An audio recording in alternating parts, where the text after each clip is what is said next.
Assalamualaikum warahmatullahi wabarakatuh. Selamat pagi dan salam sejahtera untuk kita semua. Yang terhormat Bapak Revi Cesario SUMM selaku pembimbing PKL saya. Yang terhormat Bapak Thomas Chandrawasis Agus Sutiknya SSIMP selaku pemuji PKL saya. Pertama-tama, saya hendak mengucapkan puji dan syukur kehadirat Allah Subhanahu wa Ta'ala karena atas berkat rahmat dan hidayahnya, sehingga pada kesempatan kali ini saya dapat melakukan perekaman seminar PKL saya. Sebelumnya, perkenalkan, nama saya Ramita Desianti. Pada kesempatan kali ini, saya akan mempresentasikan laporan PKL saya yang berjudul Manajemen Pengendalian Hama Insekta berdasarkan SOP pada PT Jalen Panio, Estate Sungai Mentabe, Kabupaten Kayong Utara. Beberapa hal yang akan saya bahas pada presentasi kali ini yaitu pada bab 1 terdapat latar belakang, tujuan, manfaat, dan pelaksanaan. Lalu pada bab kedua yaitu lokasi PKL, dan pada bab ketiga yaitu penjelasan mengenai hama kelapa sawit, yaitu Oryctes rhinoceros atau kembang tanduk, rayap, tikus, dan sensus HPT. Selanjutnya yaitu latar belakang. Perkebunan kelapa sawit merupakan sistem monokultur atau pada lahan tersebut hanya ditanami oleh satu jenis tanaman yang rentan terhadap serangan hama. Serangan hama merupakan salah satu kendala utama dalam budidaya tanaman kelapa sawit yang mengakibatkan produktivitas tandan menurun. Kerugian lain yang ditimbulkan adalah oleh serangan hama dan penyakit, yaitu bertambahnya biaya produksi yang harus dikeluarkan untuk memulihkan kondisi tanaman tersebut. Oleh sebab itu, diperlukannya pengendalian hama penyakit tanaman berdasarkan SOP yang telah ditetapkan oleh perusahaan agar mengurangi kerugian yang akan dihadapi di kemudian hari.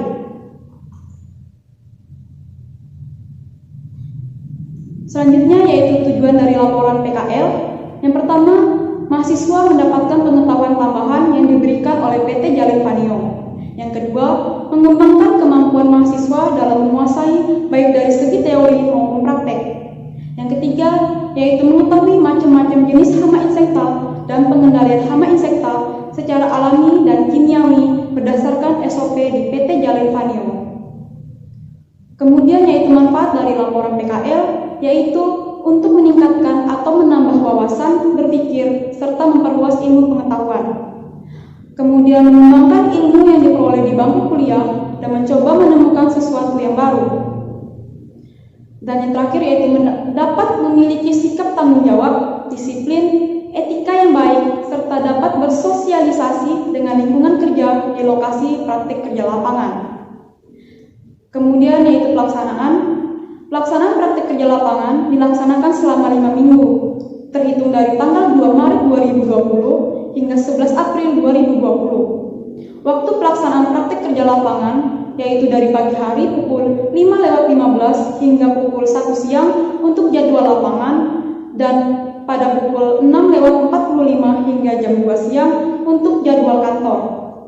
Lokasi praktik kerja lapangan dilaksanakan di PT Jalen Panio, Estate Sungai Mentabe, Kabupaten Kayong Utara, Kalimantan Barat. Selanjutnya yaitu lokasi PKL, yaitu dilaksanakan pada PT Jalen Panio, Estate Sungai Mentabe, Desa Batu Barat, Kecamatan Simpang Hilir, Kabupaten Kayong Utara, Provinsi Kalimantan Barat.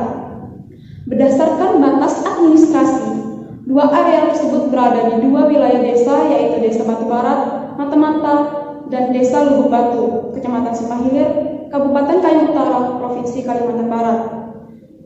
PT Jalen Panio terbagi menjadi 3 estate, yaitu Estate Terong, Estate Mentabe, dan Estate Pinang. Selanjutnya yaitu hama kelapa sawit. Sebelum saya menyampaikan mengenai hama apa saja yang menyerang kelapa sawit, saya akan menjelaskan mengenai hama insekta. Apa itu hama insekta? Yaitu serangga pengganggu yang menurunkan nilai ekonomis dari tanaman atau makhluk hidup yang diserang. Dan berikut merupakan beberapa hama insekta yang menyerang pohon kelapa sawit di PT Jalen Panio, yaitu yang pertama ada hama Oryctes rhinoceros, hama rayap, dan hama tikus. Dan yang pertama yang akan saya sampaikan mengenai hama Oryctes rhinoceros atau kembang tanduk. Hama Oryctes rhinoceros atau kembang tanduk memiliki gejala-gejala yaitu kumbang merusak melalui pupus hingga masuk sampai ke titik tumbuh. Pelepah pupus akan terpotong dan melayu bagian atasnya. Pupus baru yang muncul kemudian akan cacat dan terpotong pada kedua sisinya. Kondisi menuju kritis yaitu ketika pupus mudah keluar, menyamping, dan membengkok.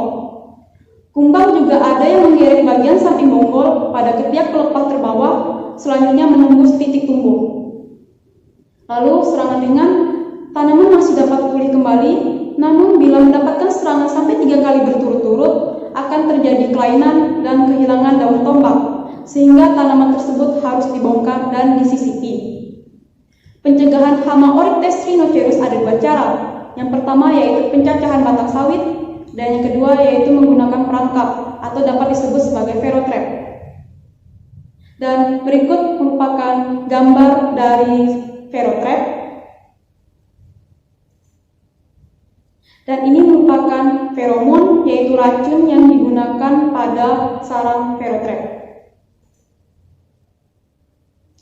Dan ini merupakan gambar dari pemasangan feromon ke ferrotrap. Selanjutnya yaitu hama rayap. Ada 3 gejala dari serangan rayap. Yang pertama, serangan ringan.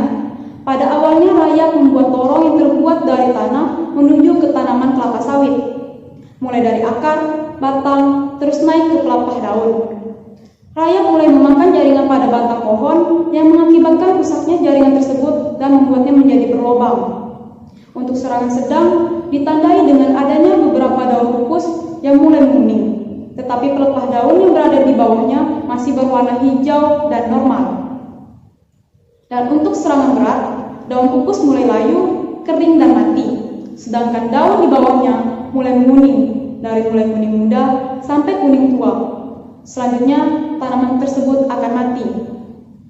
Untuk pengendaliannya dapat dilakukan dengan 2 cara, yaitu manual dengan mengisolasi tanaman yang terserang agar hubungan antara pohon yang diserang dengan sarang rayap terputus. Lalu yang kedua yaitu menggunakan cara kimiawi, yaitu insektisida dengan bahan aktif fipronil dengan dosis anjuran yaitu 5 liter air, di mana 2 liter per pokok dan 3 liter ke tanah. Dan ini merupakan pengendalian secara manual, yaitu dengan mendodos dari sarang rayapnya. Kemudian ini secara kimiawi dengan menyemprotkan insektisida. Selanjutnya yaitu serangan tikus. Ada beberapa gejala dari serangan tikus. Yang pertama pada pembibitan, yaitu mengerat bagian jaringan meristem sehingga bibit kerdil dan mati. Lalu untuk tanaman belum menghasilkan, tikus mengerat pangkal pelepah sehingga pelepah patah. Lalu memakan jaringan pertumbuhan sehingga menyebabkan tanaman mati. Untuk tanaman menghasilkan, tikus merusak bunga jantan untuk mendapatkan serangga penyerbu sebagai tambahan protein untuk tubuhnya. Memakan buah mentah dan buah yang sudah masak. Lalu memakan brondolan di piringan dan buah yang terdapat pada janjang atau tandan di pohon. Untuk pengendaliannya dapat dilakukan dengan menggunakan racun tikus antikoagulan generasi ke-1, yaitu racumin. Berikut merupakan foto dari serangan tikus pada pohon kelapa sawit. Dan ini merupakan racun yang digunakan, yaitu racumin. Pada pokok yang diberikan racumin akan ditandai dengan 1 helai daun dari kelapa sawit, ya, untuk memberikan tanda bahwa di pohon tersebut terdapat racumin. Selanjutnya yaitu sensus HPT. Sensus hama di perkebunan kelapa sawit sangat penting dilaksanakan secara rutin untuk mengurangi kerugian biaya pengendalian maupun kerugian tanaman akibat serangan tersebut. Sensus dilakukan 3 bulan sekali dengan memeriksa tiap-tiap pokok dalam barisan. Sistem ini terdiri dari pengecatan baris sensus secara permanen dengan sistem 10x10. Penandaan ini dilakukan berdasarkan pada setiap lot. Setiap titik sensus akan terdiri dari 3 pohon, yaitu pohon ke-10 ditambah 2 pohon di sekitarnya. Dan cara sensus yaitu kita berikan tanda pada pokok pertama di barisan tersebut dengan memberikan tanda panah ke atas, dan memberikan tanda panah ke bawah pada pokok terakhir pada baris tersebut.